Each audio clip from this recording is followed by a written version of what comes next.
New सर्वोत्तम agriculture academy में आपका स्वागत है। मैं मुलायम यादव बायोलॉजी का आज बहुत इंटरेस्टिंग टॉपिक लेकर आया हूँ। कल हमने आपको कोशिका के बारे में बताया था, आज कोशिकांगों के बारे में हम लोग बात करेंगे। वास्तव में कोशिकांग होते क्या हैं? कोशिकांग कोशिका के अंदर पाए जाने वाले छोटे छोटे जो अंग होते हैं उनको कोशिकांग कहते हैं। कोशिकांग को पढ़ना यूपी कैडेट के, बीएचयू के या आईसीआर के जितने कृषि विश्वविद्यालयों में प्रवेश परीक्षाएं होती हैं उसके लिए कितना इम्पोर्टेंट है। इससे जो क्वेश्चन आते हैं उसमें जो क्वेश्चन आते हैं वो इसके जो कोशिकांग हैं उनके खोजकर्ता, किसी कोशिकांग का क्या कार्य है तथा कौन सा कोशिकांग किस तरह से बना हुआ है और उस कोशिकांग की विशिष्ट लक्षण क्या है, इसके बारे में पूछा जाता है। तो आप एक एक कोशिकांग के बारे में हम लोग पढ़ेंगे। आप लोग पेन और कॉपी लेकर बैठेंगे, एक एक चीज़ों के बारे में बताऊंगा। मैं थोड़ा सा फास्ट बताऊंगा, आप लोग वीडियो को पॉज करके लिखते जाएंगे। जो भी चीज़ें मैं बोलूँगा कोई भी चीज़ आपको छोड़ना नहीं है, सब साथ में लिखते जाना है।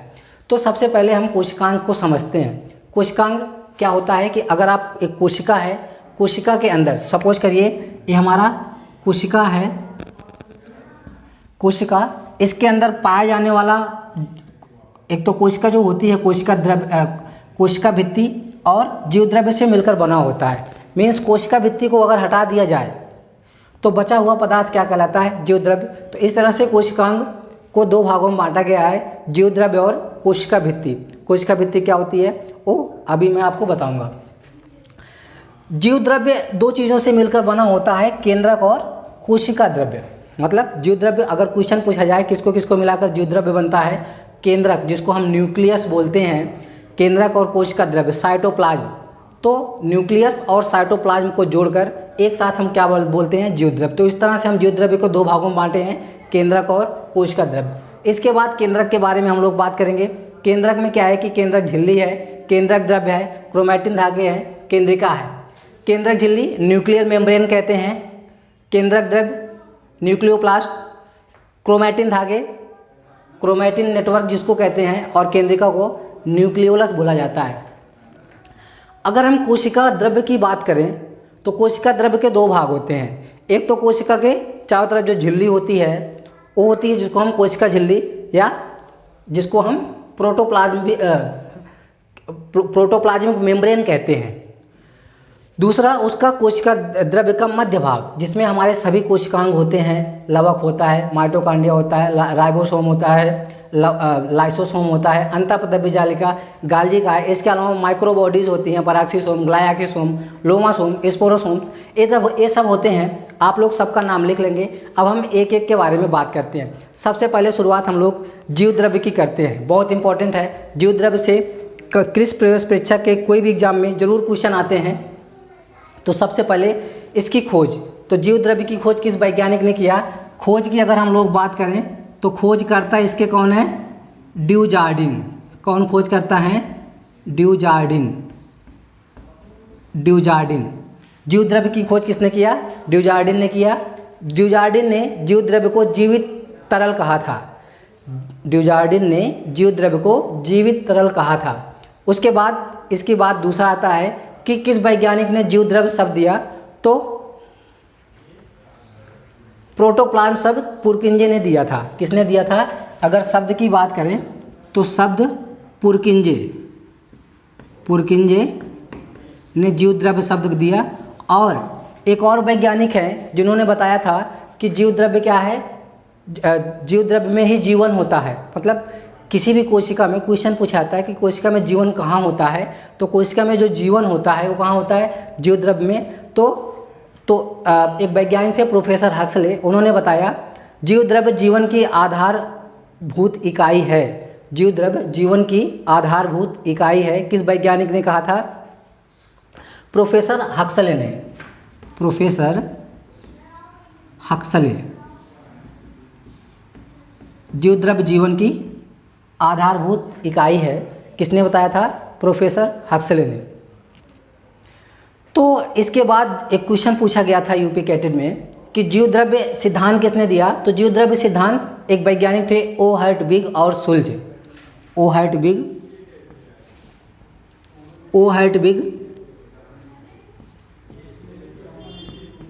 हर्टविग और शुल्ज, ये दोनों वैज्ञानिकों ने क्या दिया था? जीवद्रव्य सिद्धांत दिया था। तो जीवद्रव्य सिद्धांत वर्डविक, पुरकिंजे ने प्रोटोप्लाज्म, प्रोफेसर हक्सले जीवद्रव्य जीवन का भौतिक आधार है, किसने बताया था? प्रोफेसर हक्सले ने। खोजकर्ता कौन थे? ड्यूजार्डिन। एक और क्वेश्चन पूछा जाता है जीवद्रव्य से कि जीवद्रव्य का कोलाइडल मत किस वैज्ञानिक ने दिया? तो जीवद्रव्य का कोलाइडल मत हार्डी तथा फिशर ने दिया हुआ है। जीवद्रव्य का कोलाइडल मत हार्डी और फिशर, आप लोग नोट करते जाएंगे। तो यहाँ पे जीवद्रव्य समाप्त होता है। जीवद्रव्य के अगर हम लोग उसके जीवद्रव्य के रासायनिक संगठन की बात करें तो जीवद्रव्य में आप लोग लिख लेंगे, जीवद्रव्य में लगभग 80% जल होता है, 14% प्रोटीन होता है, 3% लिपिड होता है, 1% कार्बोहाइड्रेट होता है। ओके, इतना बात लिख लीजिए। उसके बाद बात आती है जो जलीय पादप होते हैं उनके जीवद्रव्य में लगभग 95% पानी होता है, और जो पादप कोशिकाएं होती हैं उसमें 7 से 9% कार्बोहाइड्रेट होता है, क्योंकि कार्बोहाइड्रेट का फॉर्मेशन करती हैं इसलिए उसमें होता है। उसके बाद रिक्तिका की बात करते हैं। रिक्तिका क्या है? रिक्तिका पादप कोशिकाओं में पाई जाती है, और इसको जो घेरने वाली झिल्ली है उसको, बहुत इंपॉर्टेंट क्वेश्चन है, कई बार पूछा गया है कि रिक्तिका को चारों तरफ से घेरने वाली झिल्ली क्या कहलाती है? तो टोनोप्लास्ट कहलाती है। टोनोप्लास्ट, रिक्तिका को चारों तरफ से घेरने वाली जो झिल्ली है टोनोप्लास्ट कहलाती है। अगली बात आती है टोनोप्लास्ट क्या है? चयनात्मक पारगम झिल्ली है। टोनोप्लास्ट चयनात्मक पारगम झिल्ली है, सेलेक्टिव परमिएबल मेम्ब्रेन। उसके बाद कोशिका भित्ति की बात आती है। कोशिका भित्ति आप लोग थोड़ा सा फास्ट हमारे साथ लिखते, वीडियो पास करके लिखते जाइए, फास्ट लिखने की जरूरत नहीं है, एक एक चीज़ पर ध्यान देंगे, जितना चीज़ें मैं बोल रहा हूँ सब लिखना है। कोशिका भित्ति, कोशिका भित्ति क्या है? कोशिका भित्ति एक तो केवल पादप कोशिकाओं में पाई जाती है। दूसरा पॉइंट लिखना है, ये 4 परतों की होती है। इसका जो मध्य परत होता है वो मिडल लेमला कहलाता है। मिडल लेमला कैल्शियम और मैग्नीशियम के पेक्टेट द्वारा बनी होती है। मिडल लेमला 2 कोशिकाओं को आपस में जोड़ने के लिए सीमेंट का कार्य करती है। मिडल लेमला पेक्टिन का मुख्य स्रोत है। इसके अलावा कोशिका भित्ति की बात करते हैं। जो पादप कोशिकाएं होती हैं उनका कोशिका जो भित्ति है, पादप कोशिकाओं का कोशिका भित्ति सेलुलोज, हेमीसेलुलोज और पेक्टिन का बना होता है। पादप कोशिकाओं की कोशिका भित्ति सेलुलोज, हेमीसेलुलोज और पेक्टिन की बनी होती है। जंतु कोशिकाओं की जो कोशिका भित्ति है, जंतु कोशिकाओं में तो कोशिका भित्ति पाई नहीं जाती है।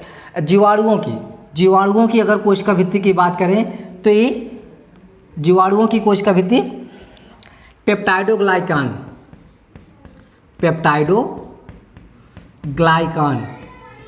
या म्यूरिन प्रोटीन की बनी होती है। पेप्टाइडोग्लाइकान या म्यूरिन प्रोटीन की बनी होती है। इसके अलावा कवकों की कोशिका भित्ति की बात करता है तो कवकों की कोशिका भित्ति जो है, कवकों की कोशिका भित्ति काइटिन की बनी होती है। किसकी बनी होती है भाई? काइटिन की। कवकों की कोशिका भित्ति काइटिन की बनी होती है, और जीवाणुओं की कोशिका भित्ति पेप्टाइडोग्लाइकान या म्यूरिन प्रोटीन की बनी होती है। और पादपों की कोशिका भित्ति क्या है? एक निर्जीव पदार्थ है। कोशिका भित्ति निर्जीव होता है और पारगम्य होता है। कोशिका भित्ति निर्जीव और पारगम्य होता है। इसके बाद हम लोग केंद्रक की बात करते हैं। केंद्रक की खोज 1831 में रॉबर्ट ब्राउन ने किया था। किसने किया था? रॉबर्ट ब्राउन ने 1831। हम आपको बहुत ज़्यादा डेट नहीं लिखाएंगे, लेकिन जितना आप डेट लिखेंगे उसको याद रखेंगे। रॉबर्ट, केंद्रक को इंग्लिश में न्यूक्लियस बोला जाता है। केंद्रक को न्यूक्लियस कहते हैं। 1831 में रॉबर्ट ब्राउन ने इसकी खोज की थी। दोहरी झिल्ली संरचना है। केंद्रक क्या है? दोहरी झिल्ली संरचना है। केंद्रक के दोनों झिल्लियों के बीच में जो पाया जाने वाला स्थान होता है उसको कहते हैं पेरी न्यूक्लियर स्पेस। क्या कहते हैं? Perinuclear space. आपको याद होना चाहिए पेरी न्यूक्लियर स्पेस। आपको मालूम है ये जो दो झिल्लियाँ हैं, 2 झिल्लियों के जो बीच का स्थान है इसको हम पेरी न्यूक्लियर स्पेस कहेंगे। उसके बाद हम लोग बात करते हैं केंद्रक द्रव्य का। तो केंद्रक द्रव्य, केंद्रक के अंदर पाया जाने वाला जो द्रव्य होता है उसको केंद्रक द्रव्य कहते हैं। टासो और साटो नामक 2 वैज्ञानिकों ने केंद्रक द्रव्य की खोज की। क्रोमैटिन धागे, अगला लिखेंगे केंद्रक के अंदर पाए जाने वाले धागे नुमा संरचना को क्रोमैटिन धागे कहते हैं। दूसरा पॉइंट लिखेंगे क्रोमैटिन धागों से गुणसूत्र का निर्माण होता है। नेक्स्ट नंबर आता है केंद्रिका का। केंद्रिका की खोज फॉन्टेना ने किया था। फॉन्टेना सॉरी, केंद्रिका की खोज फॉन्टेना ने किया था। केंद्रिका की खोज किसने किया? फॉन्टेना ने। आप याद रखेंगे कि केंद्रक की खोज किस वैज्ञानिक केंद्रिका की खोज आया हुआ है। केंद्रक का भी खोज पूछा जाता है, केंद्रिका का भी खोज पूछा जाता है, तो आप याद रखेंगे केंद्रिका की खोज फॉन्टेना ने और केंद्रक की खोज रॉबर्ट ब्राउन ने किया था। दोनों में कम। इसको न्यूक्लियोलस बोलते हैं इंग्लिश में, इसको न्यूक्लियस बोलते हैं। केंद्रक झिल्ली की बात हो ही गई। अब उसके बाद अगली जो बात आती है वो कोशिका द्रव्य की आती है। कोशिका में पाया जाने वाला जो द्रव्य होता है उसको कोशिका द्रव्य कहते हैं। एक कोशिका द्रव्य का एक कोशिका झिल्ली होती है और मध्य भाग होता है। तो सबसे पहले हम कोशिका झिल्ली के बारे में बात कर लेते हैं। कोशिका झिल्ली को सबसे पहले नजेली और क्रैमर, कोशिका झिल्ली शब्द किसने दिया था? नजेली और क्रैमर ने, पहली बात। दूसरा, कोशिका झिल्ली 3 परतों की बनी होती है। कोशिका झिल्ली 3 परतों की बनी होती है। नेक्स्ट लिखेंगे कोशिका झिल्ली प्रोटीन और फास्फोलिपिड की बनी होती है। नेक्स्ट पॉइंट लिखेंगे कोशिका झिल्ली के बारे में। कोशिका झिल्ली जीव द्रव्य को चारों तरफ से घेरती है, इसलिए इसको जीव द्रव्य झिल्ली भी कहा जाता है। कोशिका झिल्ली की कुल मोटाई अगर पूछा जाए कि इसकी कुल मोटाई कितनी होती है तो 75 से 100, 75 से 75 टू 100 एंगस्ट्रॉम। एंगस्ट्रॉम आपको मालूम होगा 1 मीटर क्या कहते हैं, 1 एंगस्ट्रॉम इज इक्वल टू 10 की पावर -10 मीटर। तो 70 टू 100 एंगस्ट्रॉम होता है कोशिका झिल्ली की जो मोटाई होती है। इसकी 3 परतें होती है। जो बाहरी दोनों परतें होती हैं वो प्रोटीन की बनी होती हैं, आप लोग याद रखेंगे। मध्य परत फास्फोलिपिड की बनी होती है। बाहरी दोनों जो परतें होती हैं वो 20-20 एंगस्ट्रॉम की होती हैं। मध्य परत लगभग 35 एंगस्ट्रॉम का होता है। तो इसलिए ये हमारा कोशिका झिल्ली की अगर और बात करें तो कोशिका झिल्ली में 52% कितना 55% प्रोटीन पाई जाती है, 40% लिपिड पाया जाता है, 40% लिपिड, 52% प्रोटीन, 40% लिपिड और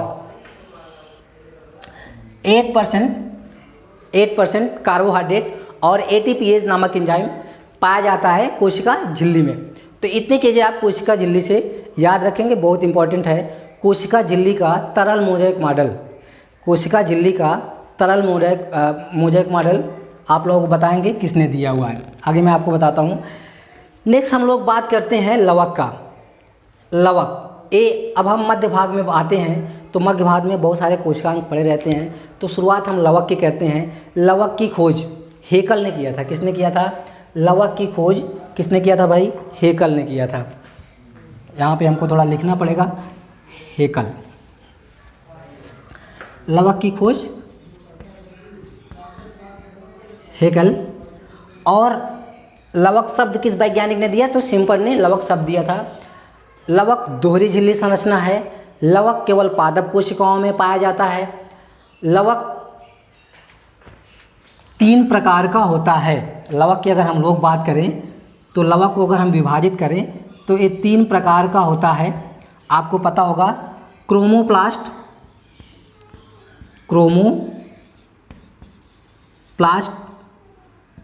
जिसको कहते हैं वर्णी लवक। दूसरा है ल्यूकोप्लास्ट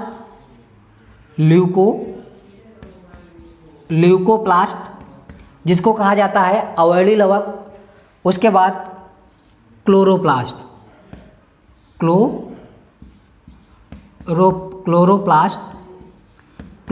को वर्णी लवक कहते हैं।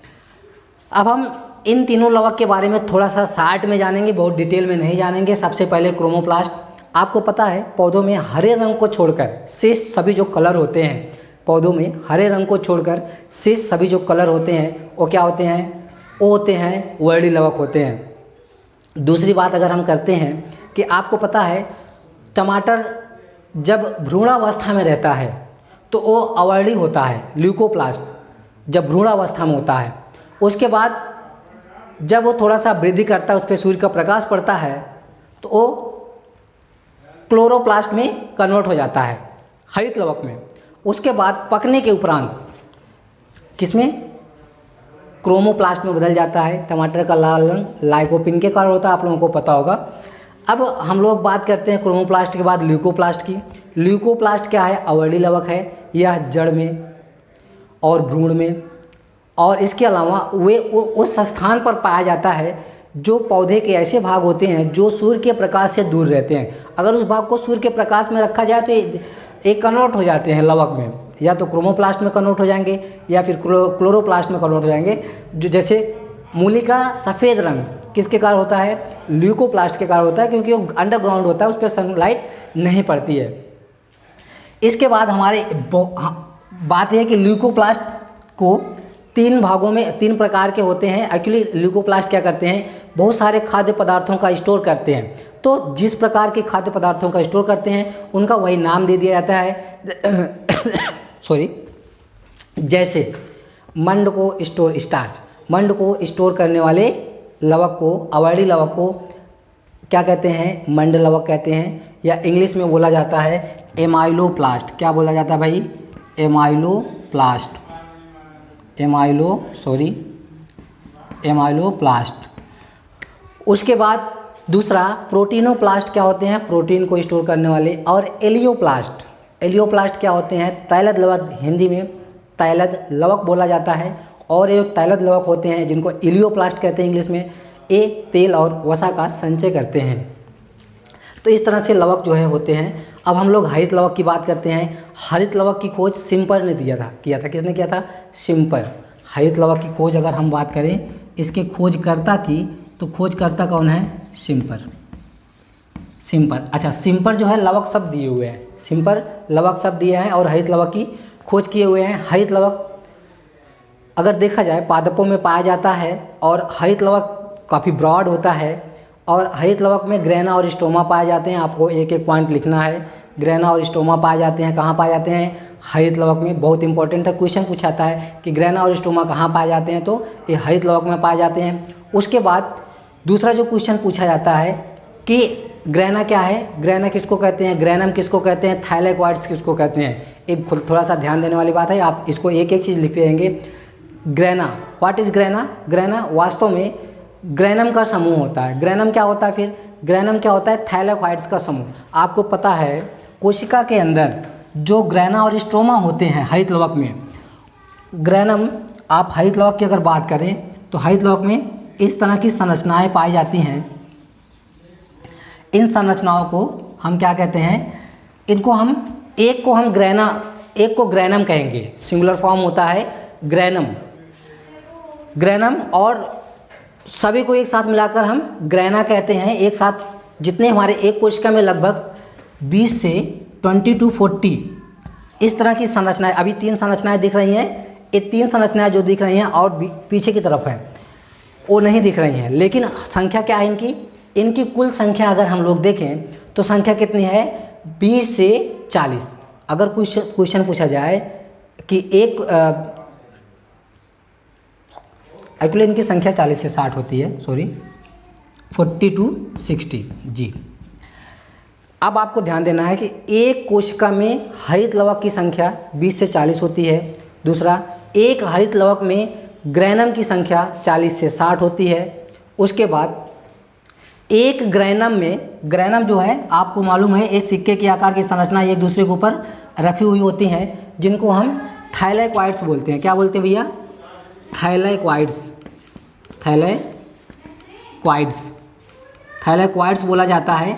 तो एक ग्रेनम में क्वेश्चन पूछा जाता है कि एक ग्रेनम में नंबर ऑफ थाइलेक्वाइड्स कितने होते हैं, तो एक ग्रेनम में 2 से लेकर 100 थाइलेक्वाइड्स होते हैं। और एवरेज देखा जाए मोस्ट ऑफ द प्लांट में 10 to 100, 10 से 100 थाइलेक्वाइड्स एक ग्रेनम में होते हैं।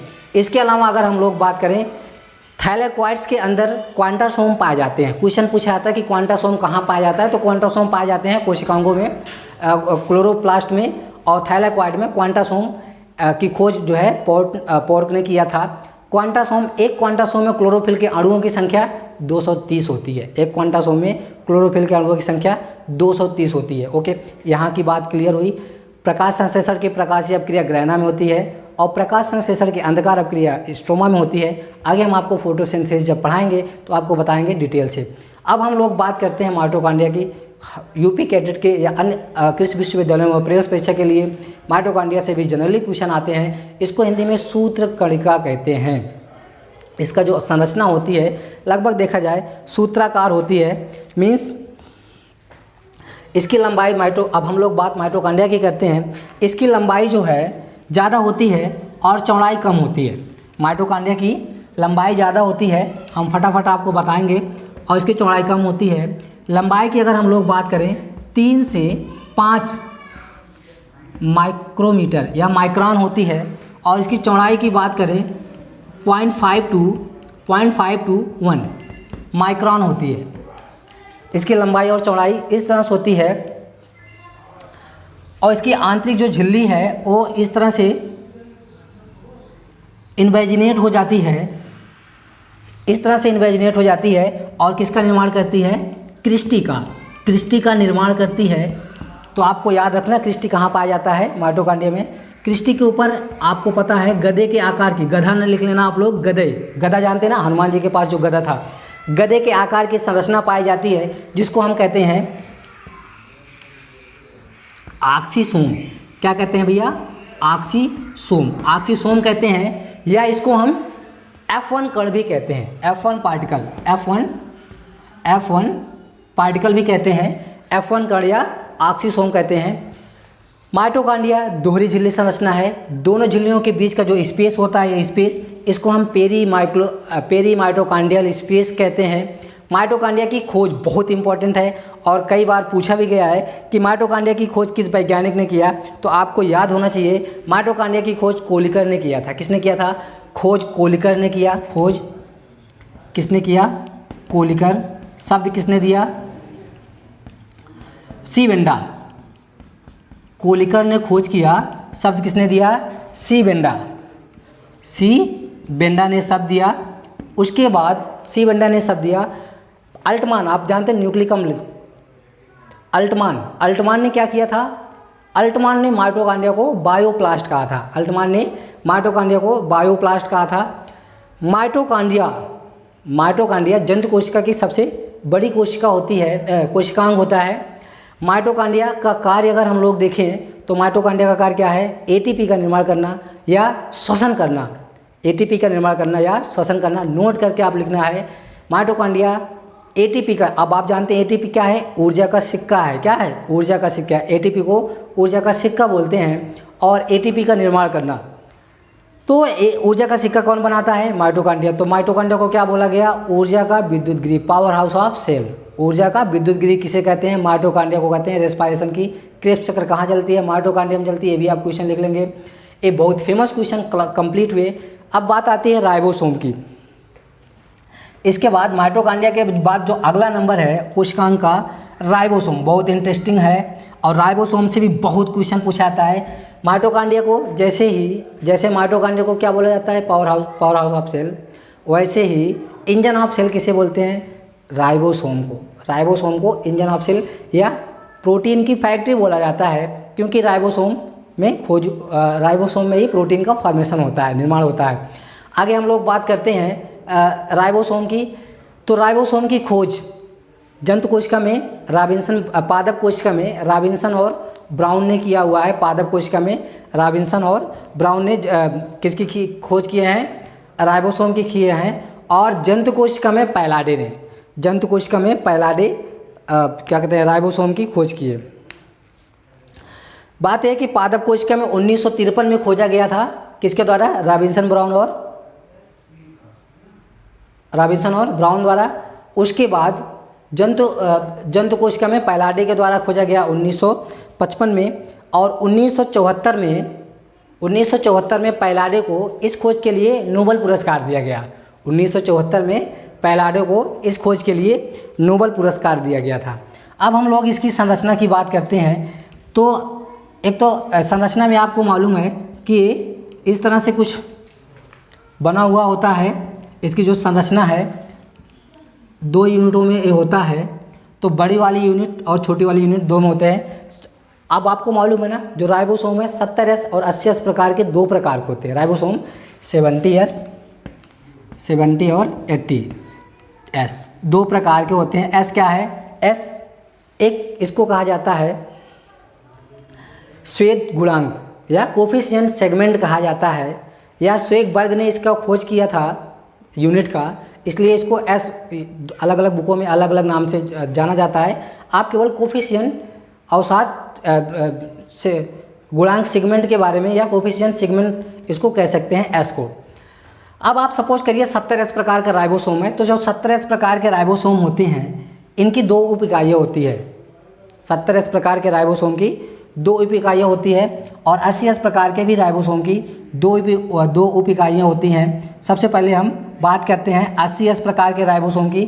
80S प्रकार की जो दोनों उप इकाइयाँ होती हैं उनके जो दोनों यूनिटें होती हैं 60 और 40 में बटी होती हैं। मीन्स 40 और 60, बड़ी क्या होगी 40 में और छोटी बड़ी 60 में, और बड़ी जो है 60 में और छोटी 40 में होती है। मतलब जो राइबोसोम की छोटी उप इकाई होगी वो 40S प्रकार की होगी और जो बड़ी उप इकाई होगी वो 60S प्रकार की होगी। और उसके बाद अगर हम 70S प्रकार की बात करें तो 70S प्रकार में इसमें 10-10 कम कर देते हैं, तो ये हो गया 30 और ये हो गया 50। 50S और 30S दो उप इकाइयों में बना होता है। राइबोसोम की दोनों जो उप इकाइयाँ हैं ये Mg+ मैग्नीशियम प्लस आयन के द्वारा जुड़े हुए होते हैं। इनका कंसंट्रेशन 0.01% से के बीच में होना के आसपास जब रहता है तो आपस में जुड़े होते हैं। इससे कम ज़्यादा कंसंट्रेशन होने पर ये उप इकाइयाँ जो है आपस में टूट जाती हैं। इसके बाद हम इसके राइबोसोम के कार्य के बारे में बताएंगे। राइबोसोम क्या है? राइबोसोम प्रोटीन का निर्माण करना, इसका बहुत इंपॉर्टेंट कार्य है प्रोटीन का निर्माण करना। राइबोसोम का कार्य बहुत पूछा आता है, आप याद रखेंगे। प्रोटीन का निर्माण करना किसका कार्य है? राइबोसोम का कार्य है। इसीलिए राइबोसोम को क्या बोला जाता है? प्रोटीन की फैक्ट्री बोला जाता है। माइटोकॉन्ड्रिया को पावर हाउस, राइबोसोम को प्रोटीन की फैक्ट्री, क्लोरोप्लास्ट को, हरित लवक को रसोई घर बोला जाता है। इसके बाद लाइसोसोम का नंबर आता है। लाइसोसोम में हम लोग 60 में पढ़ेंगे। लाइसोसोम क्या है? लाइसोसोम की खोज डी डुबे ने किया था। किसने किया था? डी डुबे। अगर खोज की बात करें तो किसने किया था भाई? डी डुबे लाइसोसोम की खोज किए थे। लाइसोसोम को आत्महत्या की थैली बोला जाता है। किसको? सुसाइडल बैग, आत्महत्या की थैली किसे बोलते हैं? लाइसोसोम को बोलते हैं। क्यों बोलते हैं? क्योंकि लाइसोसोम में मोर देन 400 एंजाइम्स पाए जाते हैं और वो अम्लीय नेचर के होते हैं, और इसमें जो बाहर से आने वाले कण होते हैं और आंतर जो जहरीले पदार्थ होते हैं उसको ये ख़त्म करने का, कम करने का या विघटित करने का काम करता है और उसके साथ खुद सुसाइड हो जाता है। इसलिए इसको सुसाइडल बैग के नाम से जाना जाता है लाइसोसोम को।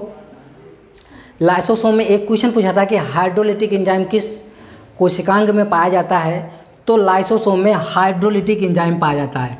इसके अलावा बहुत सारे, मैंने बताया ना 400 से अधिक एंजाइम पाए जाते हैं, लेकिन सबसे इंपॉर्टेंट क्या है? हाइड्रोलिटिक।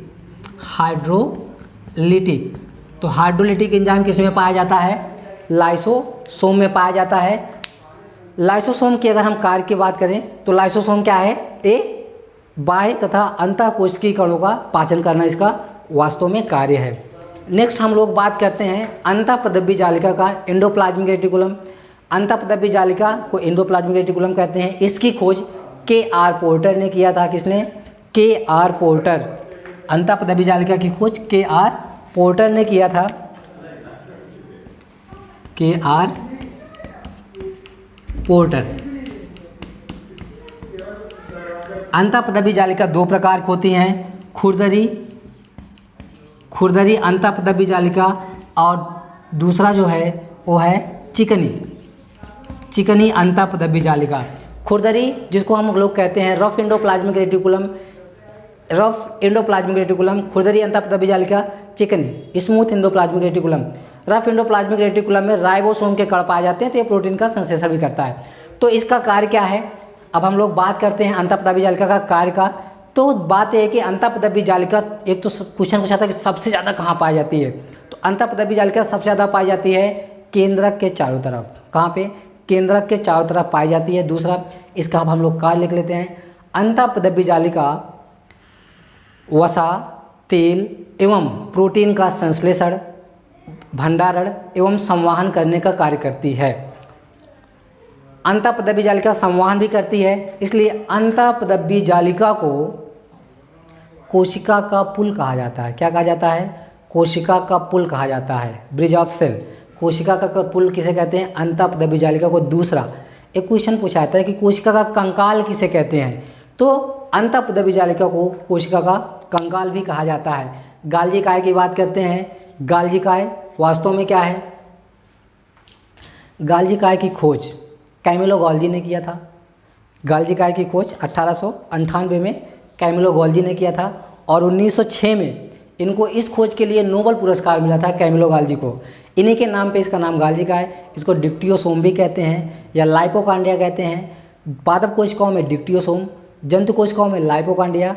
गाल्जी के समय अंतःपदवी जालिका किसका क्या कार्य करती है?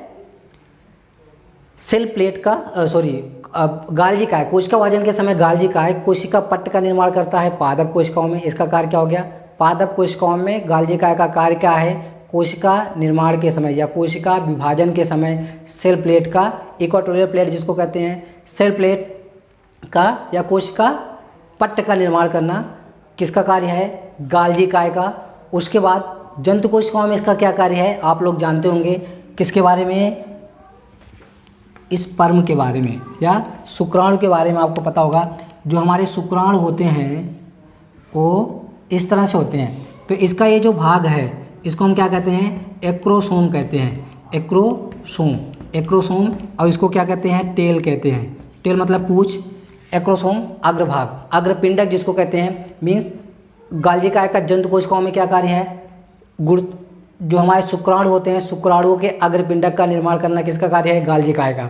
तो गाल्जी काय का कार्य क्या है? जंतु कोशिका में एक्रोसोम का निर्माण करना और पादप कोशिका में सेल प्लेट का निर्माण करना। इसके अलावा माइक्रोबॉडीज पाए जाते हैं। 2 माइक्रोबॉडीज के बारे में हम आपको और बताएंगे जो पादप कोशिकाओं में पाए जाते हैं। ग्लाइऑक्सिसोम